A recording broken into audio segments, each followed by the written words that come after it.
The Chicago Bears just have a recent move that's already paying huge dividends, and they found the missing piece to this defense. Granted, it's a group effort to bolster the pass rush, but man, what a find here. Now, it's only one game, but this trade of a sixth rounder for Daryl Taylor, it just looks like a huge bullseye and cost effective, just a great scheme fit. So, here we are.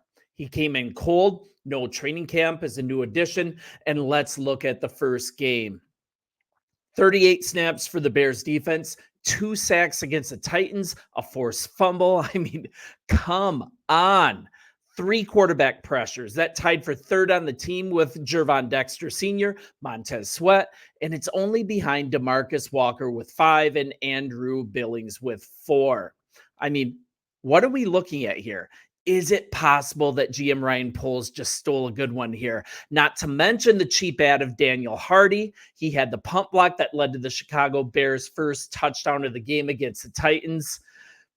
But let's get back to Taylor, though. This is why I think this pass rush for the Bears is going to be an absolute force when a peripheral ad like Taylor, when that player just absolutely shows out. And this is coming from the end.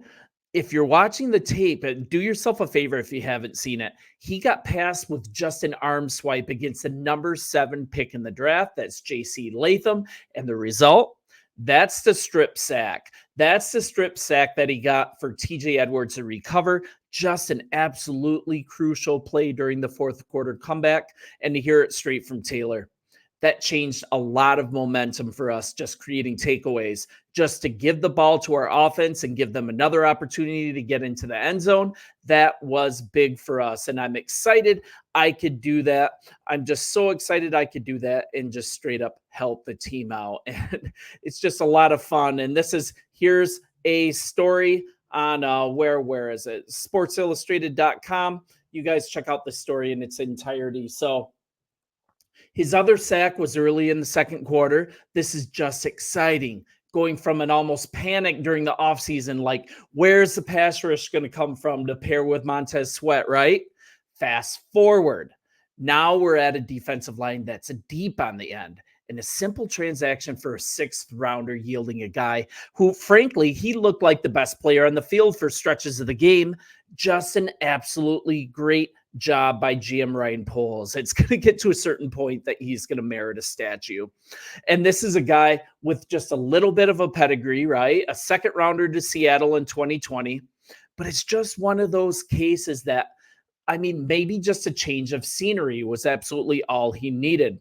And you can say something about Ryan Poles. He's taken swings. He's had some misses. I mean, we talked about Nate Davis yesterday, right here on this channel, if you want to click on yesterday's story. But some misses, aren't they just part of the job? It's part of the process. And frankly, it happens. What's nice, though, is that a lot of swings are grand slams. And with these misses, you get a low investment, high yield pickup like Hardy, like Taylor, and guys that just immediately are paying off in a big way. And this is what we've got here. A little bit from Taylor on moving to Chicago from Seattle. Man, it's exciting. The Seattle Seahawks didn't see a spot for me, but the Chicago Bears, they saw a spot for me on their team. So I'm excited to be here, make an impact, do whatever I can to help this team win each and every week. And the kid's just got a really good attitude too. And we're looking at Taylor, the 2nd round pick by the Seahawks in 2020, 2 sacks, 7 tackles in 38 snaps against the Titans. And he actually took the field at first on 3rd down. That's when defensive end DeMarcus Walker, he moved inside in place of the nose, Andrew Billings. So Sweat and 3-tech Jervon Dexter, they made up the rest of the line. And that was the Bears' best pass rushing foursome. And this is to hear more from Taylor. I just played within the scheme of the defense. I didn't do anything extra. I just did what they told me to. And it just all worked out, being on point and rushing with the guys beside me. So that's all it took. It also took some creativity. I mean, Poles could have just grabbed Ngakoue and rotated him in occasionally, called it good. He could have taken the big risk on the Matt Judon trade, give up unprotected draft capital. It would have cost us a third rounder. But he used this move as an attempt to finish off this line, and he did it at very low risk. And the scouting report on Taylor was exactly what the Bears love. A high energy, high effort player, a player that, to be honest, he needs to be hemmed in just a little bit. At times he over pursues. He isn't complete. He struggles a bit against the run, but he's just the perfect fit for what is needed on this line. Case in point, like I just talked about, he first entered the game on third down in an obvious passing situation. So on top of the 2 sacks and a strip, he also provided 7 tackles, 2 of those being for a loss, 2 quarterback hits. I mean, once again, come on. This is a pretty nicely rebuilt Titans offensive line that they are going against as well. And to be honest, you guys went through this. This was a hard win to celebrate. The offense looked troubling, but I definitely wanted to take some time to give major props to how this defense, it looks complete now. So necessary. And I think it's fully capable of carrying things. You know, it's going to take 3 to 4 games until this offense really gets the kinks out.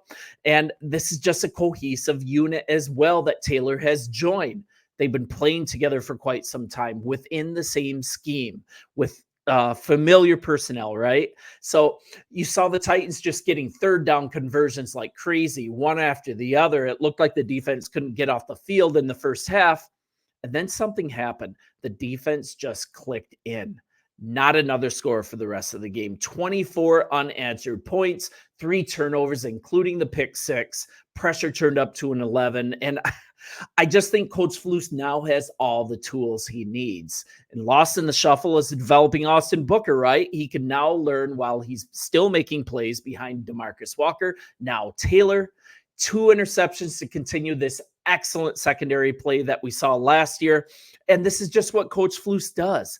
This is how this defense dominates. High pressure rates without blitzing like crazy, and an opportunistic secondary as a result of this pressure, able to just sit back through these high rates of pressure and generate turnovers. And it is fun to watch. And yeah, just really great to see. It's week 1, but I honestly can't wait until Sunday night. I want to test out, first of all, whether this offense can progress into this new Shane Waldron offense. I think that there's an element of that, but more importantly, see if this defense is what I think it is. And it might possibly be the best in the league. It's for sure top 5. That's my opinion. But they're going to finally go up against an elite offense, which is exactly what the Texans have. And we're going to truly know what we have with this Chicago Bears squad starting out playing this elite competition, because the Texans are for real. And it is Sunday night, so it's going to be in front of a national audience. I can't wait to see how Caleb Williams responds, knowing that the bright lights are on him, knowing that it's a national audience and that he has a spotlight. I mean, that is something that he's unused to. I just want to see how he performs. You guys bear down. It has been so much fun. I'm glad to squeak out that cheap win. And you guys let me know in the comments. You have been so loyal to this channel. Appreciate you. Bear down, and we'll talk soon.